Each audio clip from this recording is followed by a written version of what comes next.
अर्घ केरे बिरवा पूजन केरे बिरवा हो।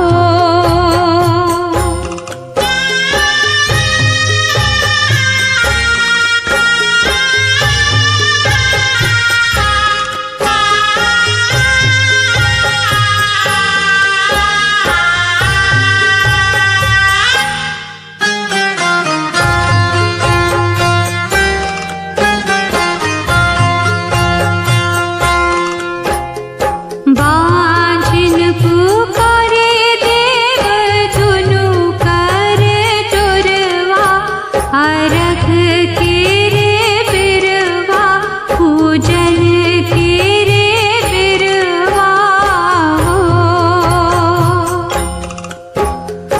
अन्हरा पुकारे देव दुनु कर जोरवा अर्घ केरे बिरवा पूजन केरे बिरवा हो।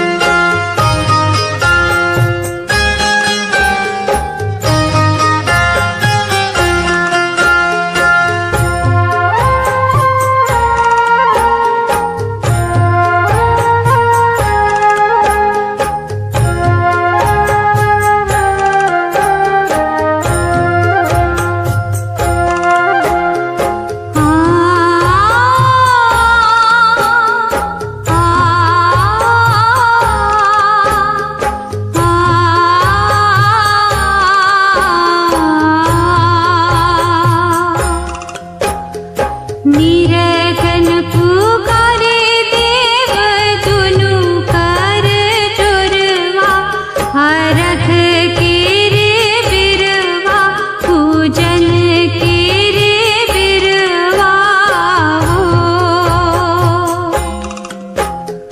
कोढ़िया पुकारे देव दुनु कर जोरवा अर्घ केरे बिरवा पूजन केरे बिरवा हो।